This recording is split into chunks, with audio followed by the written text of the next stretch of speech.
오늘 함께 나눌 말씀 누가복음 22장 1절부터 6절까지 말씀입니다.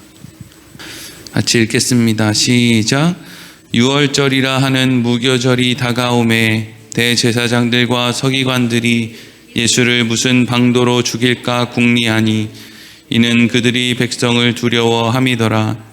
12 중에 하나인 가롯인이라 부르는 유다에게 사탄이 들어가니 이에 유다가 대제사장들과 성전 경비대장들에게 가서 예수를 넘겨줄 방도를 의논하매 그들이 기뻐하여 돈을 주기로 언약하는지라. 유다가 허락하고 예수를 무리가 없을 때 넘겨줄 기회를 찾더라. 아멘. 오늘은 가롯 유다의 배신이라는 제목으로 말씀을 나누도록 하겠습니다. 우리가 가롯 유다라고 하는 예수님의 제자가 있다라는 것을 잘 알고 있습니다.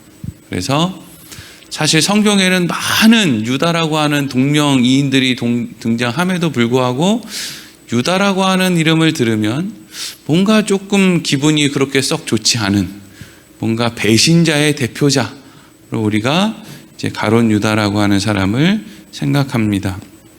오늘은 말씀을 통해서 이제 가롯 유다라고 하는 사람이 도대체 왜 예수님을 팔았나, 그리고 예수님은 가롯 유다가 예수님을 팔 것을 알고 있음에도 불구하고 왜 그런 인간을 곁에 두었나, 우리가 이것을 우리 고난주간 말씀으로 좀 생각해 보려고 합니다. 먼저 첫 번째는 가롯 유다는 예수님을 도대체 왜 배신하여 팔았는가 하는 겁니다. 오늘 본문 1절과 2절 말씀을 같이 읽어보겠습니다. 시작. 유월절이라 하는 무교절이 다가오매 대제사장들과 서기관들이 예수를 무슨 방도로 죽일까 궁리하니 이는 그들이 백성을 두려워함이더라. 아멘. 유월절이라고 하는 절기가 다가오고 있었고, 유월절이 되면 전국에 있는 사람들이 절기를 지키기 위해서 예루살렘 성전을 찾았습니다. 그러니까 이제 종교 지도자들은 이런 생각을 한 거예요. 지금도 이 성에 있는 사람들이 예수 앞에 환호하고 예수를 따르겠다고 막 다들 그렇게 사기가 충천해 있는데, 전국에 있는 많은 사람들이 여기 와서 예수라고 하는 사람을 중심으로 해서 뭉치면 우리 다 큰났다, 이제 큰일 났다, 우리가 그동안 예수라는 사람을 얼마나 미워했냐, 이거 다 들켰다, 저 사람이 힘을 얻으면 우리는 큰일 났고, 이거 뭐 그래서 나라를 세우고 이러면 우리가 지금 누리고 있는 기득권들 다 날아간다, 뭐 이런 이제 두려움이 생긴 거예요. 그래서 백성들이 유월절 지키기 위해서 예루살렘 성전에 오기 전에 어쨌든 이 일을 해결해야 되겠다, 예수라고 하는 그 구심점을 없애야 되겠다라는 생각을 한 거죠. 그런데 문제가 뭐냐 하면, 지금 이 종교 지도자들이 지키려고 하는 게 어떤 기득권이거든요. 근데 이 기득권의 핵심은 뭐냐면 돈입니다. 돈줄을 잡는 것, 이게 기득권을 잡는 거죠. 그런데 종교 지도자들이 얻는 돈줄, 돈은 어디에서부터 오느냐? 백성들한테서 오는 거예요. 그런데 백성들한테서 돈이 오는데 그게 이제 자기들의 돈줄이고 기득권의 어떤 발생지인데, 그 사람들에게 예수가 자기들에게 눈에 가시라고 그 사람들이 예수를 좋아하는데 함부로 예수를 종교 지도자들이 죽이면 뭐 그렇다고 해서 뭐 그 막 백성들이 자기들을 어찌할 수는 없겠지만, 그래도 문제는 뭐냐면 돈이 준단 말이에요. 잘 보여야 돈이 나올 거 아닙니까? 그러니까 종교 지도자들이 어떻게 계획을 세웠느냐? 예수라고 하는 사람을 죽이기는 죽여야 되겠는데 우리가 죽였다는 식으로 사람들에게 보이면 우리한테 손해가 되니까 로마 정부에서 파견된 빌라도라고 하는 사람을 이용해서 욕은 로마 정부가 다 먹게 만들고, 그래서 예수를 로마 정부에서 죽인 것처럼 만들고 우리는 굿이나 보고 떡이나 먹자, 이제 이렇게 이제 계획을 짠 거죠. 그래서 생각을 해보니까 그럼 어떻게 하면 되겠느냐? 어쨌든 이 사람들이 안 볼 때 일을 해결한 다음에 소문을 그냥 그렇게 내는 것이 쉽겠다. 그래서 어떻게 하면 사람들이 보지 않을 때 저 예수라고 하는 사람을 로마 군인들을 이용해서 이렇게 좀 잡아가서 십자가에서 혹은 어떤 다른 처형 방법으로 죽일 수 있을까? 요거를 이제 연구를 하고 있었다는 거예요. 그러니까 이 사람들은 자기들이 가지고 있는 기득권을 지키기 위해서 그 욕심 앞에 완전히 눈이 멀어버린 거예요. 그래서 예수님께서 예루살렘 성 안에서도 그렇게 많은 기적을 행하시고 그렇게 많은 말씀을 전하시고 하여튼 저분은 정말 하나님이 보내신 하나님의 아들 메시아가 아니면 어떻게 저런 일을 할 수 있나 싶은 일을 수도 없이 많이 하셨거든요.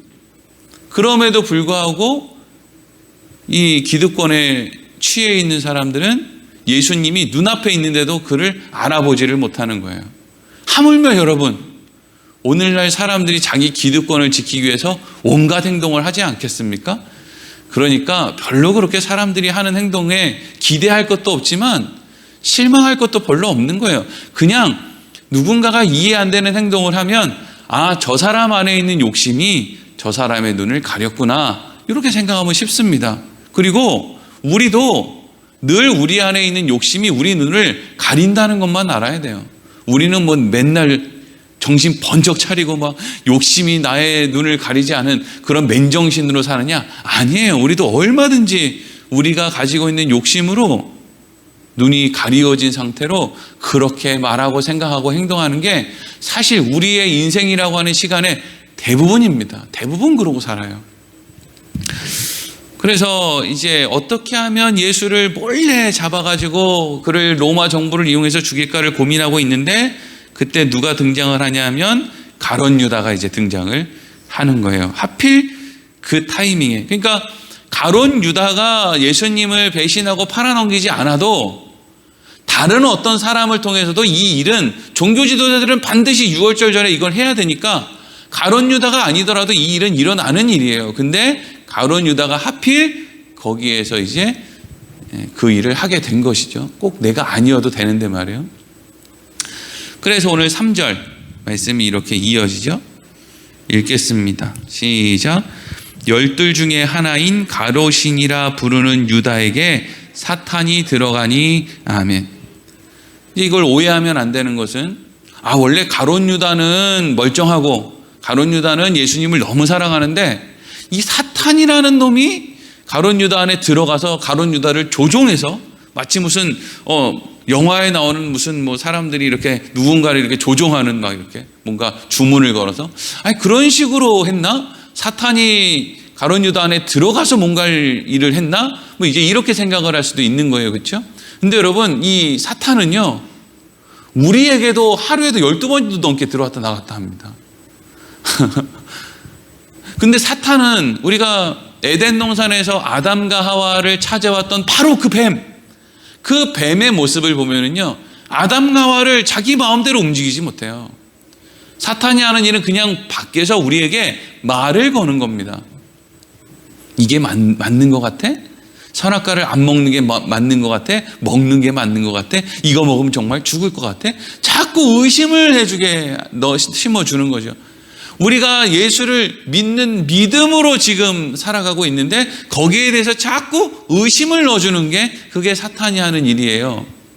그러면 이 사탄은 가룟 유다에게 어떤 의심이 되는 그런 말을 했을까? 두 가지를 생각해 볼 수 있는데, 첫 번째는 저 예수라고 하는 니네 선생이 입만 열면 죽는다잖아. 입만 열면. 그러니까 예수님은 분명히 십자가만 말씀하신 게 아니라 십자가와 함께 모두 말씀하셨죠. 부활도 말씀하셨어요. 근데 이 마귀는 관심을 어디에다가만 두느냐면 너 그냥 이러다 망하고 끝나는 거야. 예수님이 죽는다잖아. 죽으면 그만이지. 그 외에 또 뭐가 있냐? 이러고 마치 대단히 논리적이고 합리적인 이야기를 하는 것처럼 사탄이 가룟 유다를 공격하는 거예요. 예수라고 하는 네 스승이 죽으면 다 끝나는 거 아니냐? 지난 3년 동안의 너의 인생의 보상은 누구에게 받냐? 그러니까 이번 기회에 그냥 예수를 팔아 넘겨. 그래서 돈이라도 지난 3년간 예수님 쫓아다니면서 뒤치다거리 했던 그거 돈으로라도 보상을 받아야 되지 않겠어? 이런 이제 의심을 준 거죠. 그럴듯하잖아요. 예수님 죽는다고 하니까.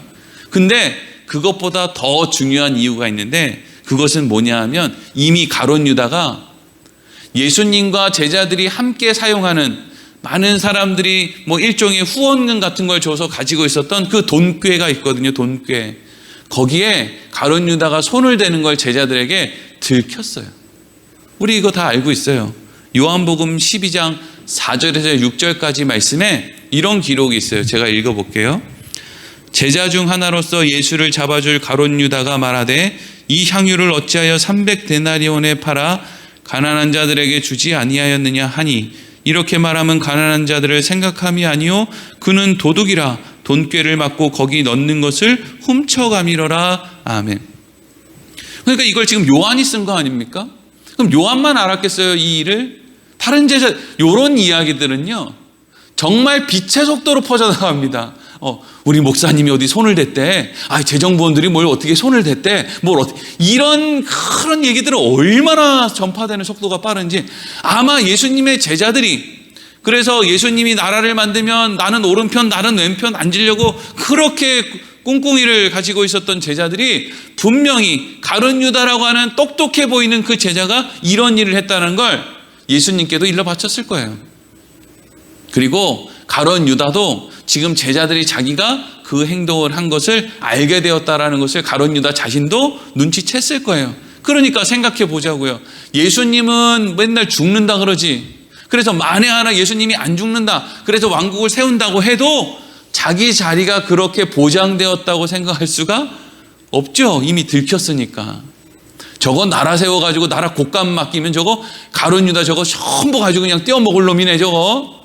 이런 식으로 생각할 거 아니에요. 그러니까 어차피 나라가 세워져도 나한테 별로 돌아오는 것이 없다 이거예요. 그러니까 가룟 유다는 자기가 처해 있는 상황에서 자기 나름대로는 최선을 다해서 아주 합리적이고 논리적인 결정을 한 거예요. 근데 뭐가 그 안에 없느냐?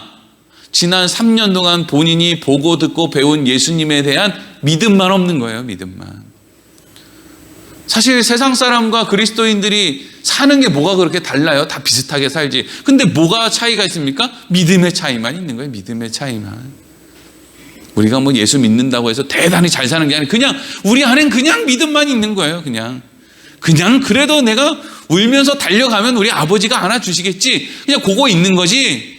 그거 안다고 해서 뭐 대단하게 뭐 잘 살아서 더 이상 달려가서 안길 일을 하지 않느냐? 그건 또 아닌 거예요. 그냥 가룟 유다는 그건데 믿음이 없는 거죠. 그래서 가룟 유다가 어떻게 하느냐? 사람을 찾아가요. 4절부터 6절까지 읽겠습니다. 시작. 이에 유다가 대제사장들과 성전 경비 대장들에게 가서 예수를 넘겨줄 방도를 의논하매 그들이 기뻐하여 돈을 주기로 언약하는지라 유다가 허락하고 예수를 무리가 없을 때에 넘겨줄 기회를 찾더라. 아멘. 가룟 유다도 고민을 했겠죠. 이걸 누구한테 얘기할까? 어떻게 하면 이 일을 해결할 수 있을까? 그리고 나서 어디를 향해 가요? 대제사장들과 성전 경비대장들에게 간 거예요. 그러니까 어떤 고민이나 문제가 있을 때 항상 내가 누구를 찾아가느냐에 따라서 이미 답은 결정된다 그랬죠. 목사님 이만저만해서 내가 이런 일을 하려고 하는데 괜찮을까요? 목사를 찾아와서 묻는 것하고 그 마을 이장을 찾아가서 묻는 거하고 내 절친, 친한, 나랑 비슷한 친구에게 묻는 거하고 답이 똑같겠습니까? 완전히 다를 거예요. 완전히 다를 거란 말이죠. 그러니까 지금 가룟 유다는 이미 본인이 성전 경비대장과 제사장들을 찾아가는 그 순간부터 이미 그 사람의 결정은 끝이 난 거예요. 누구를 찾아가느냐에 따라. 자기가 한 결정을 응원해주고 도와줄 사람을 지금 찾아간 거죠. 자기가 돈 되는 일을 하려고 하는데 그 돈 되는 일을 하도록 할 수 있는 사람을 찾아간 거예요. 그랬더니 대제사장들과 경비대장들이 가룟 유다를 칭찬해 주는 거예요. 그들이 기뻐했다고 돼 있죠. 가룟 유다가 한 그 선택을 기뻐했다는 거예요. 그럼 기뻐하니까 어떻게 하겠어요? 너 잘 선택했다. 우리가 종교 지도자고 우리가 대제사장이다. 우리가 힘을 갖고 있다. 너 잘 선택했다. 그러면서 칭찬을 해주는 거죠. 세상 칭찬 받는다고 뭐 대단할 것도 없어요. 그러니까 너 참, 그래서 우리가 너한테 돈을 얼마를 주겠다. 너 하나만 하면 된다. 저 밤에 사람들 아무도 없을 때 우리가 몰래, 그러니까 막 대대적으로 막 그 로마 군인들이 지금 출동한 게 아니에요. 몰래 우리가 사람들 모르게 가서 예수를 잡아올 거니까 몰래 갔을 때 거기에서 누가 예수인지 또 어떤 장소에서 뭘 하는지 그것만 정보를 살짝 알려라. 그러면 우리가 예수를 잡아가서 우리 나름대로 하겠다. 그리고 너한테 좋은 가격을 주겠다. 이거죠. 그래서 가룟 유다는 이거 뭐 내가 세운 계획대로, 아니 내가 세운 계획표보다 훨씬 더 일이 술술 잘 풀리네. 그리고 아니 내가 뭐 예수를 결박했어, 예수를 때리기를 했어, 그냥 어디 있는지 그냥 정보 전달만 하는 건데 뭐 어때? 그냥 그런 생각으로 가룟 유다는 너무 논리적이고 합리적인 생각 속에서 예수를 이제 팔아버릴 결심을 하게 된 거죠.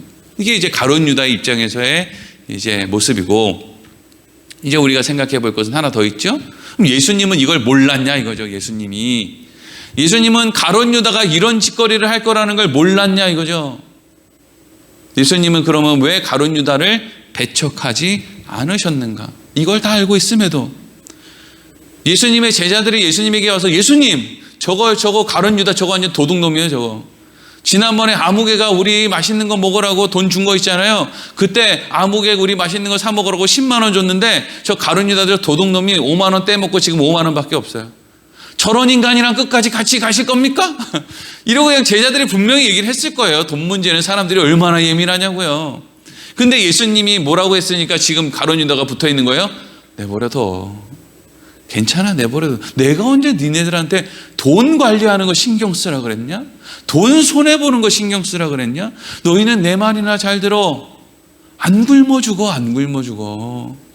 돈괴에 10만 원 있는 거 2, 3만 원으로 준다고 걱정하지 마. 안 굶어 죽어. 지금 너희들이 관심을 가질 것은 가룟 유다가 얼마를 훔쳐가느냐에 있는 게 아니라 내가 십자가를 지고 사흘 만에 부활한다는 거, 여기에 관심을 좀 가져. 중요한 데 관심을 가져. 중요하지 않은 거에 목숨 걸지 말고. 어쨌든 그러니까 이제 가룟 유다가 붙어 있었던 것 같아요. 그렇죠? 그럼 예수님은 왜 가룟 유다를 그렇게 데리고 있었느냐? 예수님이 가룟 유다를 믿었기 때문이냐? 아니죠. 예수님이 누구를 믿느냐? 하나님을 믿기 때문이에요. 애초에 여러분 예수님이 제자들을 선택할 때 예수님이 보기에 좋은 사람을 선택한 게 아니에요. 예수님은 이 땅에 오셔서 처음 광야에 가셔서 금식하실 그때부터 늘 하나님의 인도하심을 따라다니는 거예요. 그러니까 광야에 금식하러 간 게 아니라 그랬죠? 예수님이 그냥 성령의 인도하심을 따라 광야에 갔는데 성령님에게 말씀이 없어서 그냥 거기에 밥 굶고 다른 말씀이 있을 때까지 안 움직여서 그냥 거기 있었던 거예요. 그렇게 하루하루의 삶을 살았던 예수님의 그 삶에 순종하기로, 복종하기로, 충성하기로 다짐한 그 예수님의 삶에 하나님이 한 사람 한 사람의 제자들을 정해주신 거란 말이죠. 그러니까 내 인생 가운데 하나님이 제자를 선택하게 하셨는데 그것 안에는 분명히 의미가 있겠거니 하고 하나님을 믿는 거죠. 하나님을. 그래서 가룟 유다를 내버려 두는 거예요. 옆에 그냥 두는 거라고요. 그렇다고 해서 뭐 가룟 유다를 무슨 뭐 수제자로 삼고 막 이렇게 무슨 뭐 더 막 오버하는 게 그냥 내버려 두는 거라고요. 주위에 그냥 그런 사람들 그냥 내버려 두는 거예요. 뭘 더 사랑해라, 덜 사랑해라 이게 아니라 그냥 내버려 두는 거예요. 관계를 잘 맺는 거죠. 그렇게 예수님이 하나님을 믿는 믿음으로 가룟 유다를 옆에 두는데 이제 가룟 유다가 예수님을 배신한단 말이죠. 그리고 배신할 걸 예수님이 안단 말이죠. 아마도 예수님은 가룟 유다가 예수님을 10번이고 20번이고 배신을 했어도 베드로같이 예수님에게 돌아와서 예수님 제가 잘못했습니다 라고 하든지, 아니면 그런 거 필요 없이 그냥 옆에서 쭈뼛쭈뼛 거리고 그냥 부활하신 예수님 옆에 그냥 쭈뼛거리고 있었으면 베드로처럼 분명히 예수님이 가룟 유다에게도 물으셨을 거예요. 네가 나를 사랑하느냐고. 사실 그러면 해결되는 거거든요. 근데 가룟 유다는 거기까지도 못 가고 그냥 자기 마음대로 죽고 사는 문제도 다 자기 마음대로 이제 해버리게 된 거죠.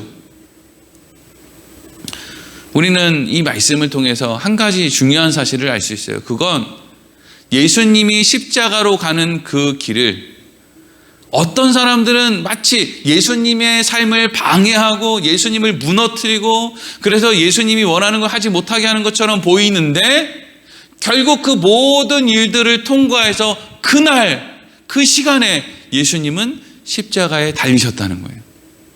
그러니까 우리가 이 십자가를 통해서 분명히 알 수 있는 한 가지는 누군가가 여러분의 인생을 고단하게 만들고 계획대로 되지 않게 만들고 막 힘들게 만들고 짜증나게 만드는 일을 한다고 해도 하나님이 여러분 인생에 이렇게 만들어내려고 하는 바로 그것, 거기까지 도착하는 시간은 조금도 달라지지 않는다는 거예요. 그러니까 너무 억울할 필요가 없다는 거죠. 예수님이 로마 군병에게 끌려가는 그 일이 예수님에게 억울한 일이 아니라는 거예요. 그 일을 통해서 우리가 예상하지 못했던 내 생각으로는 별로 좋지 않은 일이라고 생각되어지는 그 일들이 일어나는 것을 통해서도 하나님은 하나님의 역사를 이루실 수 있다고요. 자식이 대학 시험 떨어져서 재수하고 삼수하고 사수하고 뭐 얼마나 억울할 수 있어요. 그렇죠? 아유 우리 애가 왜 저렇게 자꾸 시험에서 떨어지나. 근데 이제 이번에 대통령 되는 사람은 한 번, 두 번 떨어진 게 아니라 19번 넘게 떨어졌다면서요. 그게 그 사람 인생에서 지금 그 떨어진 그게 뭐냐고. 아무것도 아니잖아요. 어떤 사람은 난 여자라서 안 되는 거 아니야? 근데 여자 대통령도 생겼었고 나는 이런 문제 때문에 안 되는 거 아니야? 근데 그런 문제 때문에 오히려 일이 되는 경우가 얼마나 많아요. 하물며 하나님이 하시려고 하는 그 어떤 일 가운데 하나님이 예수 그리스도를 통해서 값주고 사신 우리들의 인생 가운데 하나님이 마땅히 하시려고 하는 일들이 안 되는 것이 있겠냐고요. 없다는 거예요. 없다는 거죠. 그러니까 우리가 인생을 살아야 될 때 내 인생에게도 마찬가지겠지만 다른 사람의 인생을 볼 때도 그래 내가 지금 저 사람을 볼 때는 저게 될까? 저게 답이 있나 없나? 이렇게 내 스스로는 판단할 수 있지만 그건 그냥 내 생각일 뿐이고 하나님이 하시는 일에 대해서는 누구도 방해를 할 수가 없다 하는 것을 우리가 알 수 있는 것이죠. 그러니까 예수님이 십자가를 지셨다 그리고 부활하셨다라고 하는 그 말씀 안에는 많은 의미가 담겨 있는데 오늘은 특별히 누구도 십자가의 길을 막을 수가 없다라는 것을 우리에게 가르쳐 주고 있는 것이죠. 여러분 가룟 유다가 왜 예수님을 배신했는가? 그리고 예수님은 가룟 유다가 왜 자신을 배신할 것을 알고 있음에도 불구하고 무엇을 믿어서 그 사람을 그저 곁에 둘 수가 있었는가라고 하는 이 말씀 안에서 우리도 우리의 인생을 어떤 길로 어떻게 살아가야 될지에 대한 중요한 답을 찾을 수 있기를 소망합니다. 기도하겠습니다.